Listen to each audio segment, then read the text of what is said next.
ലാപ്ടോപ്പൊക്കെ തുറന്നു വെച്ചിട്ടുണ്ട്. ചെയ്യാനുള്ള കാര്യം മുന്നിൽ തന്നെ ഉണ്ട്. നിങ്ങൾക്കറിയാം അത് ചെയ്ത് തീർക്കണം എന്ന്. പക്ഷേ പെട്ടെന്ന് നിങ്ങൾ അടുക്കള വൃത്തിയാക്കാൻ തുടങ്ങും. ഫോൺ എടുത്ത് നോക്കും, ഒരു ചായയൊക്കെ ഉണ്ടാക്കി കുടിക്കും, ഇൻസ്റ്റഗ്രാം സ്ക്രോൾ ചെയ്ത് വെറുതെ സമയം കളയും. എന്നിട്ട് രാത്രി കിടക്കാനാവുമ്പോൾ ആ ഒരു ചോദ്യം വരും, എന്താ ഞാൻ ഇങ്ങനെ, എനിക്കെന്താ ഒന്നും ചെയ്തു തീർക്കാൻ പറ്റാത്തത്, എനിക്കെന്ത് പറ്റി? ഇന്ന് ഞാൻ നിങ്ങളോട് ഒരു കാര്യം പറഞ്ഞുതരാം. നിങ്ങൾക്ക് മടിയില്ല, നിങ്ങൾ മടി കാരണമല്ല ഇത് ചെയ്യുന്നത്. സയൻസ് ഇതിന് വേറൊരു ഉത്തരമുണ്ട്. അത് കേട്ടാൽ നിങ്ങൾക്കറിയാം ഇത് നിങ്ങളുടെ തെറ്റല്ല എന്ന്. ഞാൻ രോഹിണി, സീക്രട്ട് മിററിലേക്ക് സ്വാഗതം. ഇന്ന് നമ്മൾ ഡിസ്കസ് ചെയ്യുന്നത് എന്താണ് പ്രൊക്രാസ്റ്റിനേഷൻ, ഇതെന്തുകൊണ്ടാണ് സംഭവിക്കുന്നത്, പിന്നെ ഇതിൽ നിന്ന് പുറത്തു വരാൻ 5 വഴികൾ. വേഗം പോവാല്ലേ? സോ എന്താണ് പ്രൊക്രാസ്റ്റിനേഷൻ? നമ്മൾ കരുതുന്നത് പ്രൊക്രാസ്റ്റിനേഷൻ എന്നാൽ സമയം മാനേജ് ചെയ്യാൻ അറിയാത്തത്, മടി അല്ലെങ്കിൽ ഡിസിപ്ലിൻ ഇല്ലായ്മ. ശരിക്കും അതല്ല പ്രൊക്രാസ്റ്റിനേഷൻ. സൈക്കോളജി പറഞ്ഞു തരുന്നത് പ്രൊക്രാസ്റ്റിനേഷൻ ഒരു ടൈം മാനേജ്മെൻറ്റ് പ്രോബ്ലം അല്ല, അതൊരു ഇമോഷൻ റെഗുലേഷൻ പ്രോബ്ലമാണ്. അതായത് നിങ്ങൾ ജോലി മാറ്റിവെക്കുന്നതല്ല, നിങ്ങളൊരു വികാരമാണ് മാറ്റിവെക്കുന്നത്. ആ ജോലിയോട് ചേർന്ന് ഒരു ഫീലിംഗ് ഉണ്ടാവും.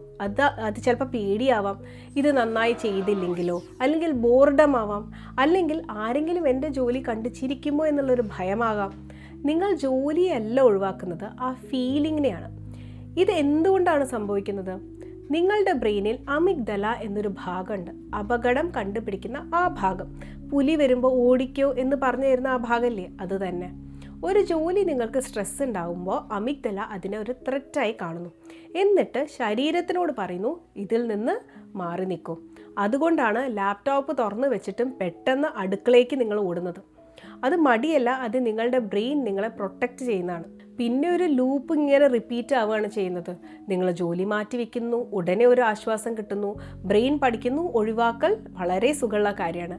അടുത്ത തവണ നിങ്ങൾ കൂടുതൽ ഒഴിവാക്കുന്നു, ജോലി വലുതായി, കൂടുതൽ പേടി, കൂടുതൽ ഒഴിവാക്കുന്നു. ഇതൊരു വീലാണ്. നിങ്ങളുടെ ക്യാരക്ടറിൻ്റെ കുഴപ്പമൊന്നുമല്ല, ഒരു ലൂപ്പ് മാത്രം. ആൻഡ് ലൂപ്പ് നമുക്ക് ഈസി ആയിട്ട് പൊട്ടിക്കാം. ഒരു കാര്യം കൂടി, ലോകത്ത് 15 മുതൽ 25% വരെ ഉള്ള ആളുകൾ ക്രോണിക് പ്രൊക്രാസ്റ്റിനേറ്റേഴ്സ് ആണ്. സോ നിങ്ങൾ ഒറ്റയ്ക്കല്ല. ഇത് ഒഴിവാക്കാൻ 5 വഴികൾ പറഞ്ഞുതരാം. ആദ്യത്തേത് ദ 5 മിനിറ്റ് റൂൾ. സ്വയം പറയുക, ഇത് ഞാൻ 5 മിനിറ്റ് മാത്രമേ ചെയ്യുള്ളൂ, എന്നിട്ട് നിർത്താൻ വേണമെങ്കിൽ.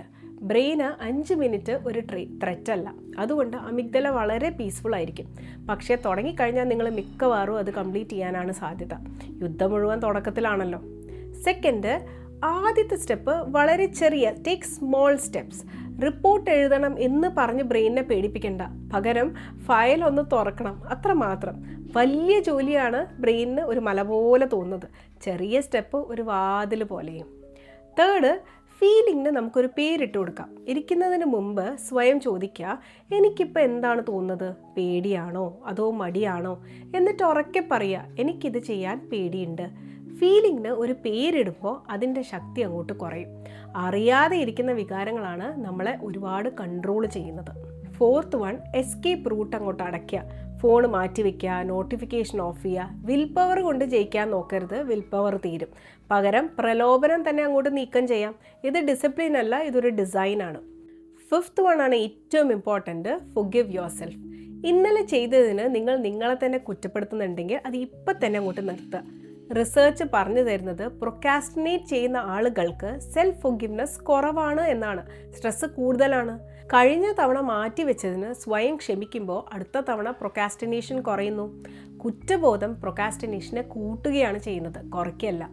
നിങ്ങൾ നിങ്ങളെ ശകാരിക്കുമ്പോൾ ബ്രെയിനിന് ജോലി എന്ന് പറയുന്നത് കൂടുതൽ പേടി തോന്നും, പിന്നെ അതങ്ങോട്ട് ഒഴിവാക്കും. സ്വയം സ്നേഹത്തോടെ സംസാരിക്കുക, എന്നിട്ട് നോക്കുക, നിങ്ങൾ തന്നെ സർപ്രൈസ്ഡ് ആവും. സോ 5 വഴിയാണ് ഞാൻ ഇന്ന് പറഞ്ഞു തന്നത്. First one 5 minute rule, second one ചെറിയ സ്റ്റെപ്പ് എടുക്കുക, തേർഡ് വൺ ഫീലിങ്ങിനൊരു പേര് കൊടുക്കുക, ഫോർത്ത് വൺ നമ്മുടെ എസ്കേപ്പ് റൂട്ട് അടയ്ക്കുക, പിന്നെ fifth one self forgiveness. But always remember, you are not lazy. നിങ്ങൾക്കൊരു പേടിയാണ് ഉണ്ടായിരുന്നത്, അതാരും നിങ്ങളോട് പറഞ്ഞു തരാത്തത് കൊണ്ട് നിങ്ങൾ നിങ്ങളെ തന്നെ കുറ്റപ്പെടുത്തി ഇങ്ങനെ ജീവിച്ചുകൊണ്ടിരിക്കുകയായിരുന്നു. ഇന്ന് അതങ്ങോട്ട് അവസാനിക്കട്ടെ. നിങ്ങൾ കമൻറ്റിൽ പറയുക, നിങ്ങളിപ്പോൾ മാറ്റി വയ്ക്കുന്ന ആ ഒരു കാര്യം എന്താണ്. എഴുതിക്കോളൂ, എഴുതുമ്പോൾ തന്നെ അത് ചെറുതായിക്കോളും. And I am waiting for your comments. If you like the video, please share and subscribe. See you in the next video. Bye bye.